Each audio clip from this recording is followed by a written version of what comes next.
Good morning. Good morning sir. Good morning good sir. Morning sir. Good morning sir. Good morning sir. Good morning sir. Actually क्या आवाजें बहुत आएंगी तो ऐसे कैसे पढ़ा पाएंगे, तो आप लोग खुद को म्यूट कीजिए। Okay sir.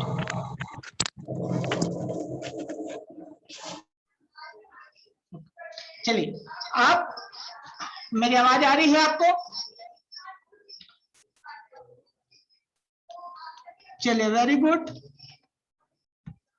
चलिए, तो आज हम क्लास स्टार्ट करते हैं। अच्छा, पहले आप लोग ये बताइए कि आप लोगों ने कल रीड किया, इसे आगे रीड किया था कि नहीं?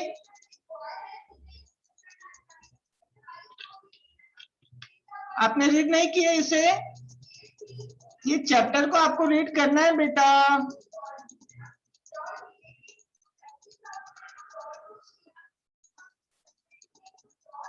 चलिए, कल हमने पढ़ा था ये कांता की स्टोरी, हमने कल कंप्लीट की थी, है ना? कि कांता को कल हमने यहाँ तक कंप्लीट कर लिया था, है ना? और यहाँ तक हमने कंप्लीट किया था तो हमने ये देखा था कि कांता एक होममेड थी, होम वर्कर थी, हाउस वर्कर। और वो क्या कर रही थी कि वो जब इलेक्शन वो वोट कास्ट करने गई तो उसने देखा कि हर जगह हमें क्या मतलब इस वोट कास्ट करने के लिए इक्वलिटी दिख रहा था, क्योंकि एक ही क्यू लगी हुई थी। लेकिन जब वो अपने डॉटर को लेके, गुड़िया को लेके जब हॉस्पिटल गई तो उसने क्या देखा कि वहां पे तो क्या है, इक्वलिटी तो दिख ही नहीं रही है। वहां पे जो हॉस्पिटल की लाइन थी वहां पे बस उसी के कैटेगरी के लोग खड़े हुए हैं, जबकि जिसके पास पैसे हैं, अमीर लोग, उस लाइन में नहीं खड़े हैं, है ना? ये कांता की स्टोरी में कल देखा था। मतलब वहां से हमें क्या समझ में आया? वहां से हमें ये समझ में आया कि इक्विलिटी तो है, लेकिन कहीं ना कहीं हमें क्या दिख रहा है? कहीं ना कहीं हमें क्या दिख रहा है? हमें इनइक्वलिटी भी दिख रही है। हाँ जी, हमें इनइक्वलिटी भी दिख रही है। मतलब इक्वलिटी हमें कहाँ दिख रहा था? तो इक्वलिटी हमें दिख रहा था वोट कास्ट जब हम करने जा रहे थे चुनाव में, जब हम चुनाव में अपना वोट डालने जा रहे थे तो वहां पर हमें इक्वलिटी दिखी, क्योंकि वहां पे कोई किसी भी रिलीजन का था, किसी भी कास्ट का था, कोई भी जेंडर था, वेदर वो वुमेन थी या मैन था, सब एक ही क्यू में थे, है ना? तो वहां पे इक्वलिटी दिख रही थी। लेकिन जैसे ही कांता अपनी डॉटर को लेके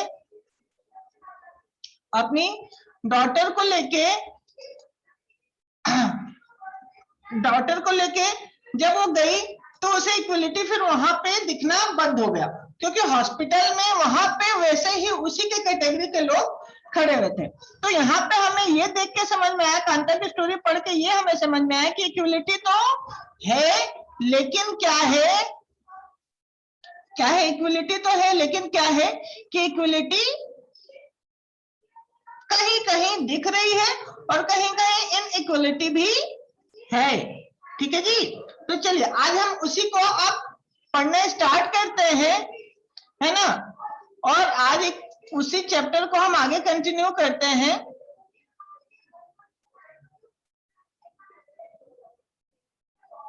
ठीक है, चलिए आज फिर हम यहां से स्टार्ट करते हैं।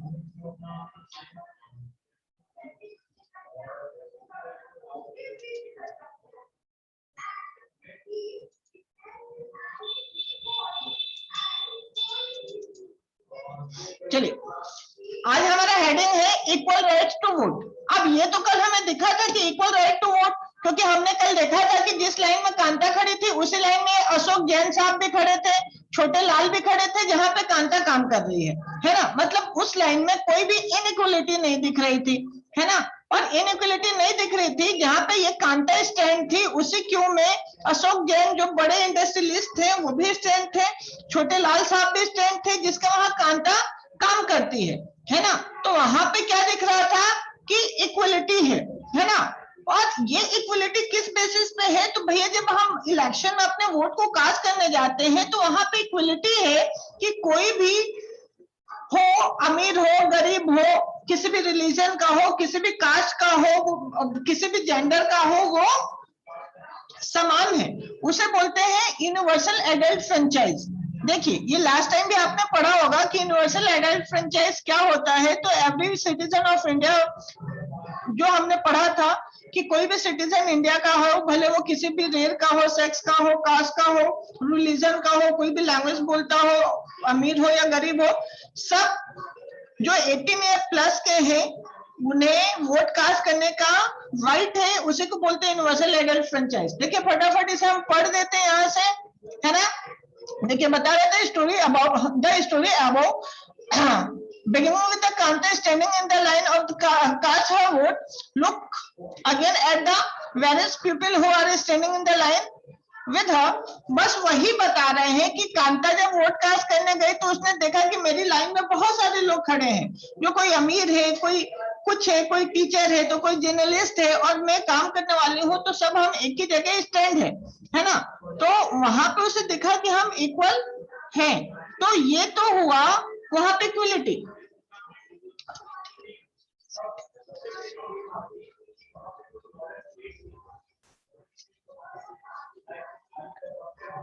वो तो हुआ इक्वलिटी।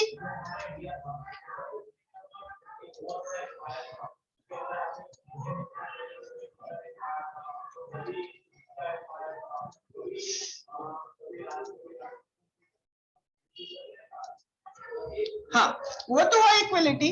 अब ये हम समझते हैं कि यूनिवर्सल एडल्ट फ्रेंचाइज क्या होती है। तो यहाँ पे बताया जा रहा है in democratic country like India all the adult respectively of the what religion they belong to.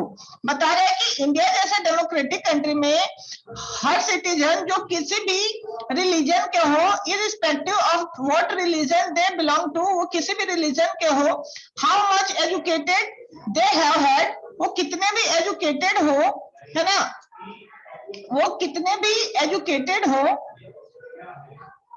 Education they had and what caste they had are, or whether they rich or the poor allowed to vote. मतलब क्या बताया गया यहाँ पे कि कोई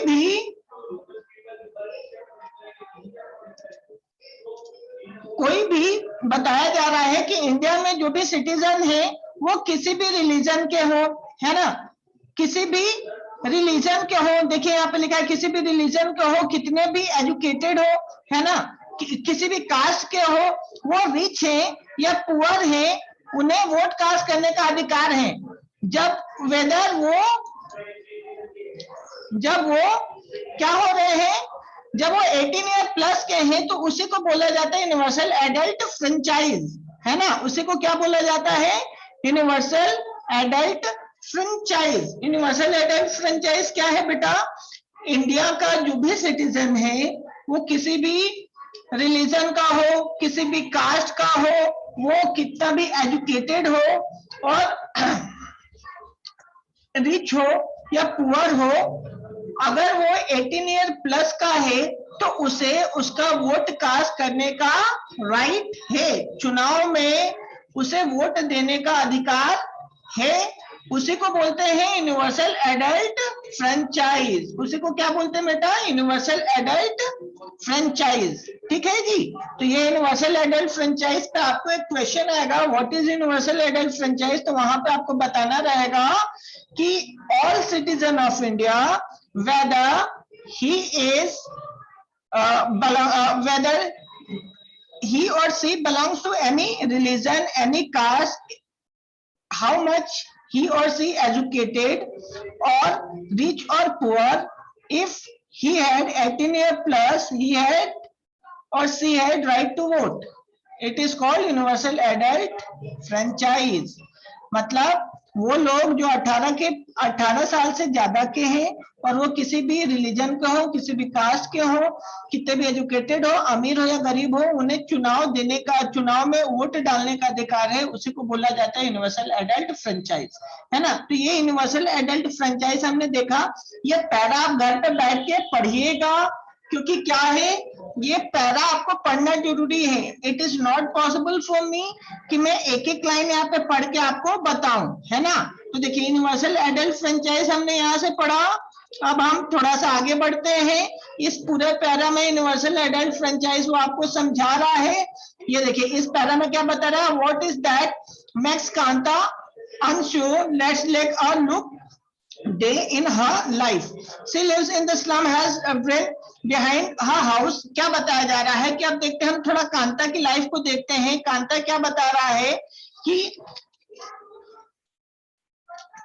कांता कहाँ रहती है, सी लिव्स इन स्लम, वो एक झोपड़पट्टी में रहती है। And has a drain behind her house, उसके घर के पीछे एक नाला बहता है। her daughter is sick but she cannot take the day off from the work because she need to borrow money from her employer to take her child to the doctor. और वो क्या बता रहा है कि कांता की जो लड़की है गुड़िया, उसे फीवर है, लेकिन कांता काम से छुट्टी नहीं ले सकती एक दिन की, क्योंकि उसे क्या करना है, उनके जो एम्प्लॉयर हैं जैन साहब, अशोक जैन, उनसे क्या करना है, उनसे पैसे लेने हैं, क्योंकि कांता को डॉक्टर के वहां लेके जाना है।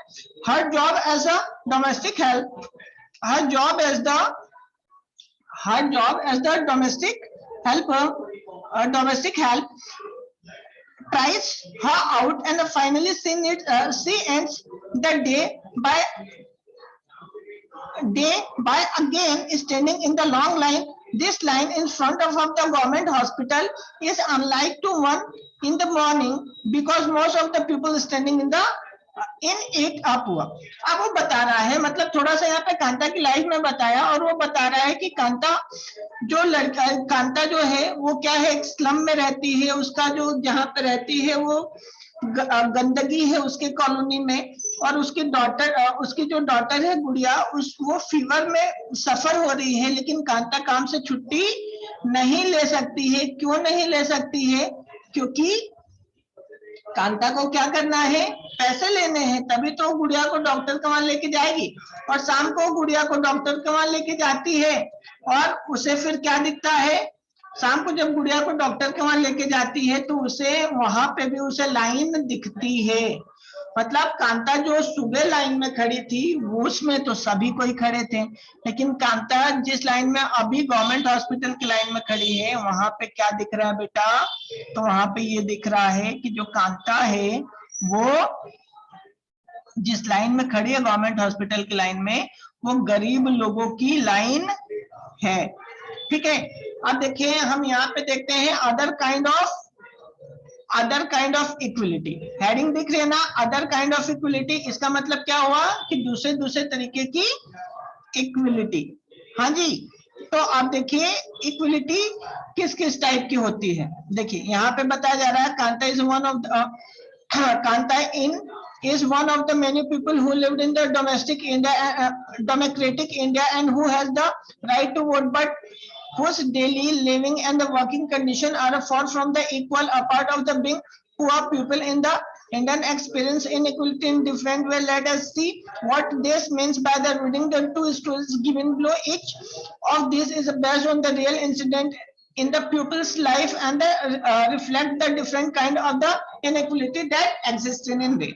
अब वो बता रहा है कि ये तो हमने देखा कि वोट कास्ट करने गई तो वो इक्विलिटी उसे दिखा, लेकिन जब वो अपने बच्ची को लेके गई हॉस्पिटल तो उसे इनइक्विलिटी दिखा, है ना।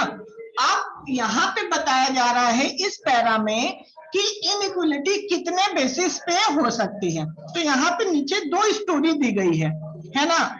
यहाँ पे नीचे बेटा दो स्टोरी दी गई है, और ये जो टू स्टोरीज है वो रियल इंसिडेंट पे है ना। एक स्टोरी यहाँ पे देखिए आपको दिख रहा ओम प्रकाश वाल्मीकि, है ना। एक स्टोरी है ये ओम प्रकाश वाल्मीकि साहब की, ठीक है। ये क्या है, एक दलित परिवार से है ना। और इनके साथ क्या होता है कि जब ये स्कूल जाते थे, जब ये छोटे बच्चे थे, तो इनके साथ क्या होता था, क्योंकि ये दलित परिवार के थे, एससी के थे, तो इनके साथ क्या होता था, इन्हें क्लास में बिठाया नहीं जाता था दूसरे बच्चों के साथ, है ना। जिस मैट पे सब लोग बैठते थे उस मैट पे इन्हें नहीं बैठने दिया जाता था। इन्हें दरवाजे के पास बिठाया जाता था या दरवाजे के बाहर बिठाया जाता था, है ना। इनके साथ मिसबिहेव किया जाता था। कभी कभी क्या होता था, बिना कोई रीजन के इन्हें पीट दिया जाता था, पिटाई हो जाती थी इनकी, है ना। टीचर इनकी कॉपी नहीं चेक करते थे, है ना। और क्या होता था कि चूंकि ये दलित थे, इसलिए टीचर इन्हें बोलते थे कि भैया आप जाके पूरा स्कूल और पूरा ग्राउंड साफ करो, झाड़ू लगाओ, है ना। तो अब बताइए, ये किसी स्टूडेंट के साथ होना चाहिए क्या कि वो क्योंकि दलित है इसलिए उसे क्या किया जा रहा है कि उसे क्लास में बिठाया नहीं जा रहा है, या उसे दरवाजे के पास नीचे बिठाया जा रहा है, उसे मैट पे नहीं बिठाया जा रहा है, उसकी कॉपी नहीं चेक की जा रही है, उसे स्कूल में पानी नहीं पीने दिया जा रहा है ना। उसे बोला जा रहा है कि तुम दलित हो तो जाओ, तुम जाओ और आप ग्राउंड साफ करो, झाड़ू लगाओ, स्कूल में झाड़ू लगाओ। ऐसा होता है क्या? नहीं होता है। तो ये किस बेसिस पर हो रहा है बेटा? ये तो इनइक्वालिटी हुई ना, ये इनइक्वालिटी हुई ना। सबके साथ क्या हो रहा है, अच्छे से टीचर मैं आऊं क्लास में और मैं आप सबको अच्छे से पढ़ाऊं, है ना, सबको एक जैसा ट्रीट करूं, लेकिन कोई दलित बच्चा है तो उसके साथ मिसबिहेव करूं, उसे क्लास के बाहर बिठाऊं, उसे पानी नहीं पीने दूं, उसकी कॉपी चेक नहीं करूं, तो ये फिर क्या हुआ? ये तो इनइक्वालिटी हो गई। हुई कि नहीं इनइक्वालिटी? यस और नो? हुई इनइक्वालिटी। अब ये इनइक्वालिटी हुई बेटा, तो ऐसे ही ओम प्रकाश वाल्मीकि के साथ होता था। तो एक दिन क्या हुआ बेटा, जब ये ग्राउंड साफ कर रहे थे, तो इनके फादर ने देखा कि सब बच्चे तो पढ़ाई कर रहे हैं और मैं ग्राउंड क्लियर कर रहा हूं, है ना, ग्राउंड साफ कर रहा हूं।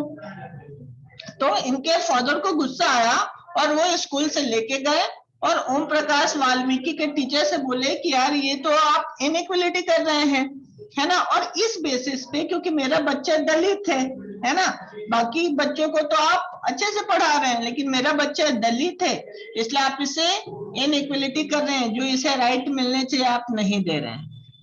तो एक बात बताइए बेटा, ओम प्रकाश वाल्मीकि के साथ इनइक्वालिटी हुई किस बेसिस पे? ओम प्रकाश वाल्मीकि के साथ इनइक्वालिटी हुई किस बेसिस पे बेटा? वो इस बेसिस पे हुई क्योंकि वो कास्ट से दलित थे, है ना, उनकी जाति दलित थी, है ना। मतलब यहाँ पे हमें क्या समझ में है, अभी तक इनइक्वालिटी बेटा हो सकती है दो तरीके। अभी तक हमने दो टाइप के इनइक्वालिटी देखी। एक कौन सी इनइक्वालिटी देखी बेटा? अमीर गरीब के बेसिस पे, जब कांता हॉस्पिटल की लाइन में स्टैंड थी, है ना, तो वहां पे इनइक्वालिटी दिखा। और वो किस बेसिस पे दिखा? क्योंकि कांता पुअर थी तो उसे गवर्नमेंट हॉस्पिटल की लाइन में लगना था और उस लाइन में कोई भी अमीर व्यक्ति था ही नहीं, तो वहां पे इनइक्वालिटी दिखा क्योंकि सब एक जैसे ट्रीट नहीं हो रहे हैं। फिर सेकेंड इनइक्वालिटी कहाँ दिख रही है? ओम प्रकाश वाल्मीकि के केस में, क्योंकि वो कास्ट से दलित हैं तो उनके साथ इनइक्वालिटी हो रहा था, सभी स्टूडेंट को जैसा ट्रीट किया जा रहा था ऐसा ओम प्रकाश वाल्मीकि को ट्रीट नहीं किया जा रहा था, है ना। तो यहाँ पे इनइक्वालिटी हुई। तो ओम प्रकाश वाल्मीकि ने बेटा, ये जब वो बड़े हो गए तो उन्होंने अपनी एक बुक लिखी, है ना, अपनी बायोग्राफी लिखी। बायोग्राफी मतलब होती है खुद का जीवन, है ना, खुद के बारे में एक बुक लिखी और उस बुक का नाम है जूठन। क्या है? जूठन, है ना। ये आपको क्वेश्चन आ सकता है कि the biography of Om Prakash Valmiki name is, और 4 ऑप्शन दे देगा, तो क्या नेम है? तो आपको याद रखना है कि उनका उस बुक का नेम क्या है? जूठन। और ओम प्रकाश वाल्मीकि के साथ किस बेसिस पे इनइक्वालिटी हुई थी बेटा? कास्ट के बेसिस पे, है ना। ये जो भी पैरा है ये सब आपको पढ़ना रहेगा। क्या पढ़ना रहेगा? सभी पैरास आपको पढ़ना रहेगा। अब देखिए एक और हम इनइक्वालिटी देखते हैं। कास्ट के बेसिस पे देख लिया, रिच पुअर के बेसिस पे देख लिया। अब हम देखते हैं ये जो पैरा बोल रहा है इसमें एक और स्टोरी बताई गई है। किसकी? मिस्टर और मिसेस अंसारी की स्टोरी बताई गई है। ये देखिए मिस्टर एंड मिसेस अंसारी की स्टोरी बताई गई है ना। और यहाँ पे भी वन टाइप की इक्वलिटी बताई जाएगी, और सॉरी इनइक्वलिटी बताई जाएगी। और ये इनइक्वलिटी किस पे होगा हम देखते हैं, तो ये इनइक्वलिटी होगा यहाँ पे रिलीजन के बेसिस पे। किसके बेसिस पे होगा बेटा? रिलीजन के बेसिस पे ये इनइक्वलिटी होगा, ठीक है। और ये इनइक्वलिटी रिलीजन के बेसिस पे होगा। अब ये जब पैरा यहाँ से लेके नीचे तक पढ़ेंगे तो इसमें क्या दिखेगा कि मिस्टर और मिसेस अंसारी ना अच्छी जॉब करते हैं, है ना, और वो एक अपार्टमेंट लीज पे लेना चाहते हैं, मतलब एक फ्लैट किराए पे लेना चाहते हैं, है ना। और वो बहुत जगह रेंट पे लेना चाहते हैं अपार्टमेंट को, और वो ना बहुत जगह जाते हैं। तो एक जगह जहां वो पहले जाते हैं वहां पे क्या होता है, उन्हें अपार्टमेंट पसंद आता है। जो वहां की लैंड लेडी रहती हैं, जो ऑनर रहती हैं, वो उन्हें जब पता चलता है कि ये मिस्टर और मिसेस अंसारी हैं, मतलब ये मुस्लिम हैं, तो वो अपना अपार्टमेंट देने से रिफ्यूज कर देती हैं। बोलती हैं कि भैया ये जो सोसाइटी है यहाँ पे सब वेजिटेरियन लोग रहते हैं, तो हम आपको ये अपार्टमेंट नहीं दे पाएंगे। तो फिर कोई बात नहीं, मिस्टर और मिसेस अंसारी दूसरा अपार्टमेंट देखते हैं, तीसरा अपार्टमेंट देखते हैं, और ऐसे कई अपार्टमेंट देख लेते हैं। और फिर फाइनली क्या होता है, हर जगह से उन्हें वही होता है। अब यहाँ पे देखिए, यहाँ पे क्या है, मिस्टर और मिसेस अंसारी के पास पैसा भी है ना, वो रेंट पे भी कर सकते हैं, उनकी इच्छा भी है, they are willing to hire apartment on the rent. अब भैया दिक्कत क्या है, अब मिस्टर और मिसेस अंसारी को फिर अपार्टमेंट क्यों नहीं मिल रहा है बेटा? तो मिस्टर और मिसेस अंसारी को अपार्टमेंट इसलिए नहीं मिल रहा है क्योंकि वो क्या है, मुस्लिम है। और कोई भी जो हिंदू फैमिली है इन्हें अपना अपार्टमेंट रेंट पे देना नहीं चाह रहा है। तो यहाँ पे इनइक्वलिटी हुई कि नहीं? इनइक्वलिटी किस बेसिस पे हुई बेटा? इनइक्वलिटी हुई किसके बेसिस पे? अरे बताइए ना, रिलीजन के बेसिस पे। किस बेसिस पे हुई इनइक्वलिटी? रिलीजन के बेसिस पे। और फिर फाइनली क्या होता है, जो मिस्टर और मिसेस अंसारी का जो ब्रोकर रहता है, जो उन्हें अपार्टमेंट दिखाता है, वो क्या करता है कि वो बोलता है कि काम कीजिए, आप ना मिस्टर और मिसेस कुमार बन जाइए तो आपको घर मिल जाएगा। तो वो रिफ्यूज कर देते हैं, है ना। तो सेकेंड स्टोरी में हमें क्या दिखा कि इनइक्वलिटी यहाँ पे भी दिख रही है। और ये इनइक्वलिटी किस बेसिस पे दिख रही है बेटा? तो ये इनइक्वलिटी दिख रही है रिलीजन के बेसिस पे। मतलब अभी तक हमने कांता की स्टोरी देखी। कांता की स्टोरी में हमने देखा कांता गरीब थी, वो अपने बच्ची को हॉस्पिटल लेके गई, तो वहां पे उसे लाइन में, लंबी लाइन में खड़े रहना पड़ा। और किस लिए खड़ा रहना पड़ा? क्योंकि वो गरीब थी, है ना, और उसके जैसे लोग लाइन में खड़े थे गवर्नमेंट हॉस्पिटल की लाइन में। तो इनइक्वलिटी किस बेसिस पे देखा? रिच और पुअर के बेसिस पे देखा। फिर हमने एक स्टोरी देखी ओम प्रकाश वाल्मीकि की। ओम प्रकाश वाल्मीकि की स्टोरी में हमने देखा कि वहां पे इनइक्वलिटी हो रहा था, है ना, वहां पे इनइक्वलिटी हो रहा था। और इनइक्वलिटी किस बेसिस पे हो रहा था? क्योंकि ओम प्रकाश वाल्मीकि दलित थे, है ना, और दलित थे इसलिए क्या हो रहा था कि उनके वहां जो टीचर थे उनसे अनइक्वल ट्रीट कर रहे थे, ठीक है। फिर हमने तीसरी स्टोरी देखी, मिस्टर और मिसेस अंसारी की स्टोरी देखी। इसमें हमने देखा है कि मिस्टर और मिसेस अंसारी के साथ भी इनइक्वलिटी हो रही थी। कोई उन्हें अपना अपार्टमेंट रेंट पे नहीं दे रहा था क्योंकि वो मुस्लिम फैमिली के थे। तो यहाँ पे इनइक्वलिटी हुई किस ग्राउंड पे? On the basis of religion, है ना। मिस्टर और मिसेस अंसारी के केस में on the basis of religion inequality हुआ। जबकि हमने स्टार्टिंग में कांता की स्टोरी देखी थी, तो उसमें हमने देखा था कि वो वोट कास्ट करने जाती है, और वोट कास्ट करने जाती है तो वहां पे क्या होता है, तो वोट कास्ट करने जाती तो वहां पे दिखता है कि हर कोई एक ही लाइन में स्टैंड है, हर कोई एक ही लाइन में स्टैंड है, और वहां पे इक्वलिटी दिखती है ना। और इस इक्वलिटी को क्या बोल रहा है? Universal adult franchise. और यूनिवर्सल एडल्ट फ्रेंचाइज भी हमने सीखा।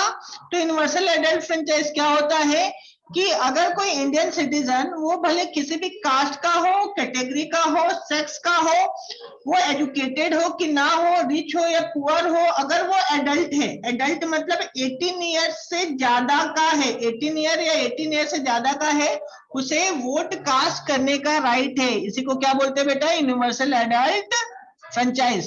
तो अभी तक हमने देखा यूनिवर्सल एडल्ट फ्रेंचाइज क्या होता है, और इनइक्वालिटी 3 बेसिस पे देखी, कास्ट के बेसिस पे देखी, रिलीजन के बेसिस पे देखी, और रिच और पुअर के बेसिस पे देखी।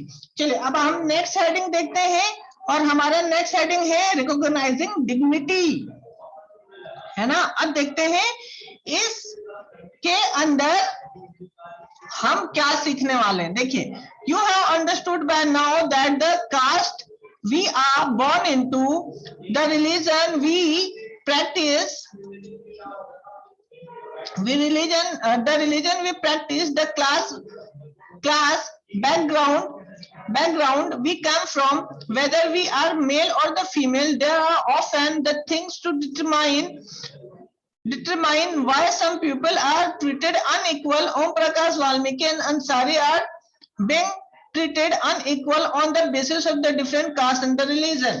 मतलब बताया जा रहा है कि बेटा हम किसी भी कास्ट के हैं, कैटेगरी के हैं, हम कहीं भी रहते हैं, हम अमीर हैं या गरीब हैं, हम एजुकेटेड है कि नहीं है, इस बेसिस पे हमें कई बार हमें इनइक्वालिटी देखने को मिल जाता है। जैसे आपने देखा ओम प्रकाश वाल्मीकि के साथ इनइक्वालिटी हुई, किस बेसिस पे? कास्ट के बेसिस पे, है ना। किस बेसिस पे हुई? कास्ट के बेसिस पे। और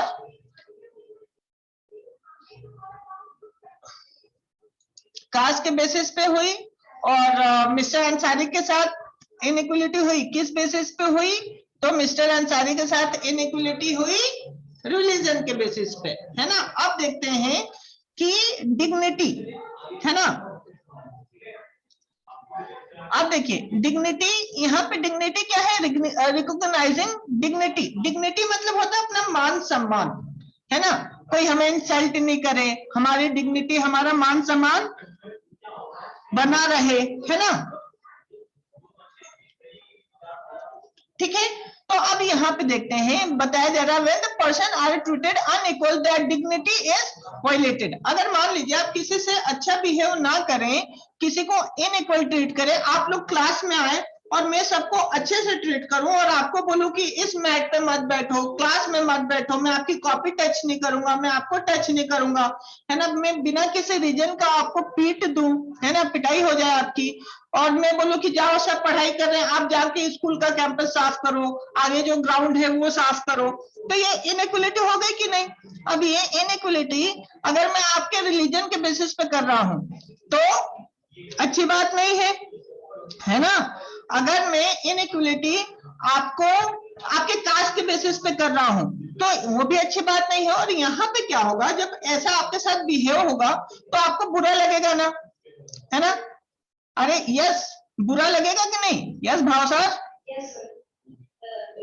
है ना, बुरा लगेगा, है ना मुस्कान, बुरा लगेगा बेटा। राधिका, कुणाल तिवारी, हिमांशी, बेटा बुरा लगेगा कि नहीं? अरे आप लोग मुझे दिख रहे हैं, आप बताएं, मैं यहाँ से आपको देख पा रहा हूं। आपको अगर ऐसा ट्रीट हो तो आपको बुरा लगेगा कि नहीं? हिमांशी,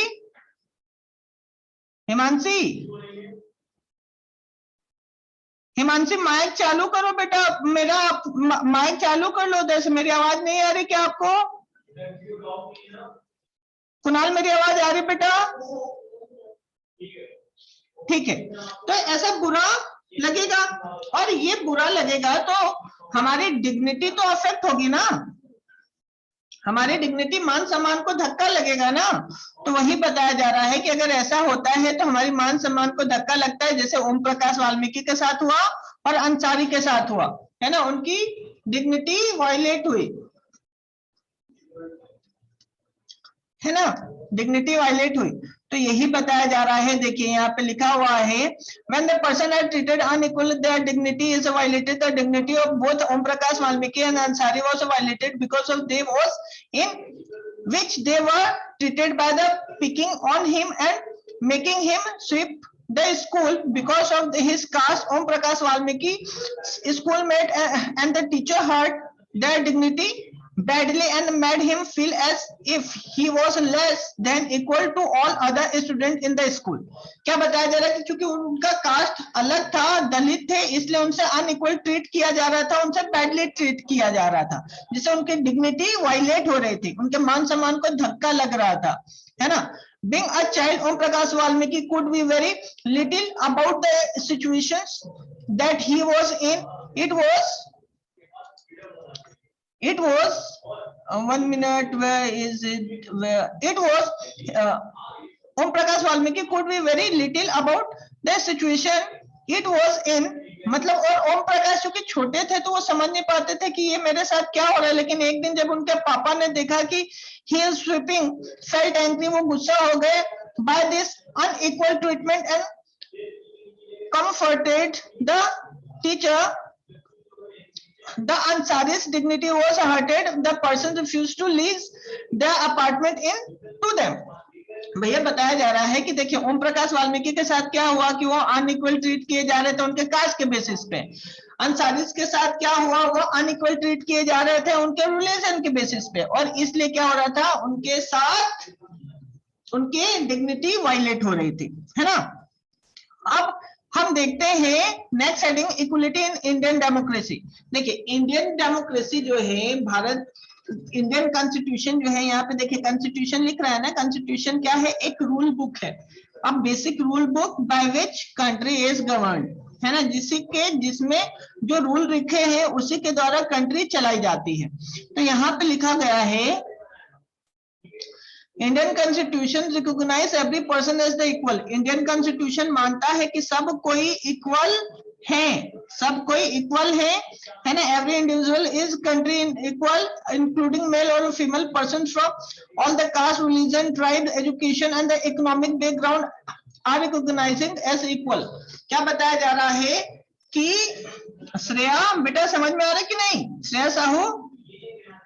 हाँ, तो बेटा ये बताया जा रहा है कि जो भी है हमारे देश में, भले वो अमीर हैं, गरीब हैं, छोटे हैं, बड़े हैं, है ना, किसी भी कास्ट के हैं, किसी भी रिलीजन के हैं, पढ़े लिखे हैं या अनपढ़ हैं, मींस एजुकेटेड है या अनएजुकेटेड है ना, वो सब कुछ क्या है, वो सब कुछ, ये सब कोई लोग इक्वल है. ऐसा कौन बोलता है बेटा? ऐसा इंडियन कॉन्स्टिट्यूशन बोलता है ना. वो आदमी है या औरत है, मेल है या फीमेल है, सब कोई इक्वल है ना. This is not to say that inequality caste to exist, है ना, और ये नहीं कहता कि इनइक्वलिटी करो कास्ट के बेसिस पे या कास्ट के बेसिस पे इनइक्वलिटी है ना. This is not to say inequality in the caste to exist, it does but at least. लेकिन एक, अब देखिए कॉन्स्टिट्यूशन तो ऐसा नहीं बोल रहा है ना कि कास्ट के बेसिस पे आप इनइक्वलिटी करो या रिलीजन के बेसिस पे आप इनइक्वलिटी करो, लेकिन फिर भी इनइक्वलिटी तो हो रही है ना, हम देखते हैं ना. अब जैसे गांव में जाएंगे तो वहां पे आप देखेंगे कि अलग अलग जाति के लोगों का घर अलग अलग मोहल्लों में होता है. आप गांव कभी जाते हैं श्रेया बेटा, गांव जाती हो कभी? हाँ, गांव जाती हो? एक मिनट रुकिएगा.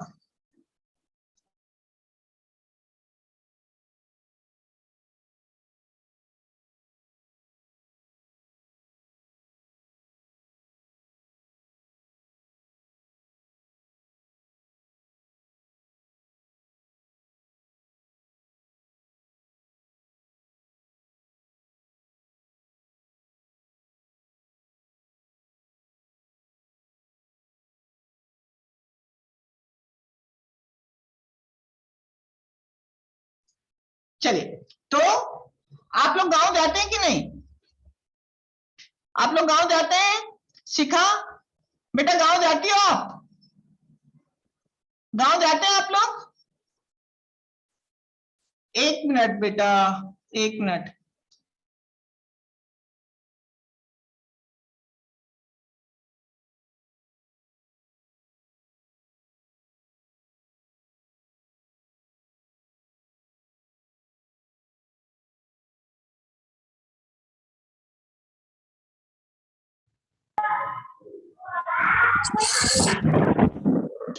Yes, sir. हाँ बेटा, चलिए लिखा, मेरी आवाज आ रही बेटा आपको? Yes, sir. लिखा, खुद को अनम्यूट करो,